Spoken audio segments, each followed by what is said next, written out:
Hey everyone, it's Stephanie here, and today I have a card to share featuring the Bad Day stamp set from Create a Smile Stamps. For this card, I want to create a one-layer card, so I'm going to first start off with this cute little monster image, and then I'm also going to be stamping the umbrella and the cloud to finish off my overall scene. So to start off, I've got my stamp on my block, and I'm going to stamp it with Memento Tuxedo Black ink, and I'm using this ink because I'm going to be coloring the image with Copic markers, and this is the best ink so that you don't have any run or the ink doesn't bleed out of the image. So now that I have it stamped on there, I went ahead and stamped it a second time onto a piece of masking paper, and I cut it out so that I could go ahead and stamp the umbrella to make it look like the monster was holding it. And I didn't want the image to overlap my original image, so the mask prevents that by keeping it in place when you're stamping the second item. And then to finish the scene, I'm going to stamp on some clouds. So this cloud image has the cloud and then also some raindrops. And I decided to stamp two, one directly above it and then one kind of to the left. And when I die cut this out for the finished card, I'm going to actually cut some of the clouds off.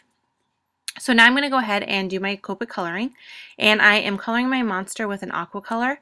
I used this color for the monsters on a previous card that I created for Create a Smile Stamps, and I really liked how the monster looked in this color, so I decided to stay with it since I knew that I already liked it. And I'm just going to go ahead and start with my lightest color first. This is BG11, and it's just a really nice aqua bluish green color. And then I'm going to go around the edges with my medium color just to kind of add a little bit of darkness around the edges of him. And I'm also going to add some to the middle areas of his fur. And then I'm going to use the lighter color to go ahead and blend that out a little bit more before I go in with the last color, which is the darkest, and just kind of go around the edges. I'm staying pretty close to the outline of the monster. I'm not going too far into the actual image, just because I don't want it to be really dark. I want it to be mainly light with just the darkness on the outside for some contrast. Then I'm going to go ahead and continue coloring. So now I'm just doing my clouds, and since these are supposed to be white, I'm just using some gray and just going around the edges. This just provides a slight highlight so that you can kind of separate the white of the clouds from the background, and just, even though it's gray, actually makes it look more white. And then I'm going to color in the little monster's feet with just a darker cool gray color, and his little beak with an orange color, and then his eyes I'm just doing with the same grays that I used for the clouds. And then once I finish his eyes, I'm going to go ahead and color in all of the raindrops, and I'm just using the same aqua color that I used for the monster.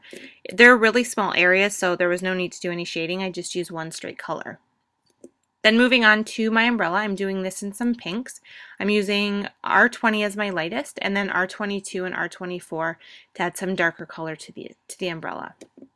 So I just went ahead and did the lighter color on the whole umbrella, and then I'm adding the medium and darker colors to the lines on the umbrella as well as the underneath area of the umbrella. That is the darkest area since it's kind of depicting shadow, and then I just have a little bit of the darker area on the top part and then down the lines of all of the umbrella pieces. And then once I have that done, that completes all of the Copic coloring for this image, and now everything is completely one layer. So now to work on my actual card design, I just went ahead and used a stitched fishtail banner from My Favorite Things and cut out the image. And you can see, like I said earlier, I intended to kind of cut some of the cloud parts out, so I don't have them fully on that die cut piece. And now I'm going to work on the rest of my card. So I'm making a white card base, top folding, standard size at 4 1/4 by 5 1/2. And I've also pre-cut a piece of Hero Arts Pool layering paper. This is just kind of the perfect color to match the monster, so I decided to use that as my matte piece and cut it out with a stitched rectangle die. And then I'm kind of just figuring out where I'm going to put the sentiment and figure out the actual card placement. So I decided I would put the sentiment directly under the fishtail banner, right in the kind of area where it V's up. So I'm just using VersaFine Black Onyx ink and figuring out where I'm going to have that banner sit for the completed card. And I'm just going to go ahead and stamp the sentiment directly underneath of that. And then you can see there it says "It can't rain all the time," which I thought was perfect sentiment to go with the little scene that I created. And then I decided that I didn't like just the aqua right against the white. I felt like it was a little bit too washed out and needed a little bit more of a different contrasting color. So I'm using some gray cardstock to matte the aqua piece, and that will be what sits against the white card base before the mint piece and then the actual stamped banner that I've created. So I just put some adhesive on there and I'm adhering that to the gray piece.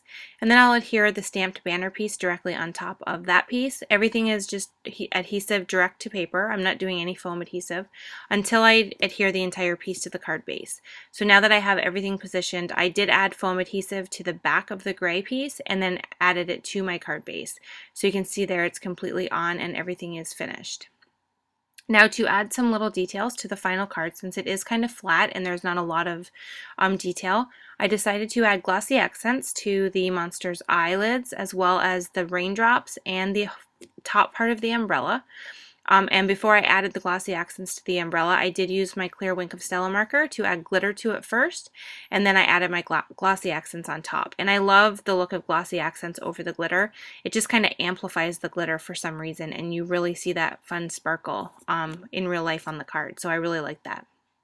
And then once I had that done, I went ahead and added some sequins and some silver stickles in the centers for a little bit of dimension since it is so flat, and then that completes the card for today. So I hope you enjoyed this video. Thank you so much for watching, and I will see you next time.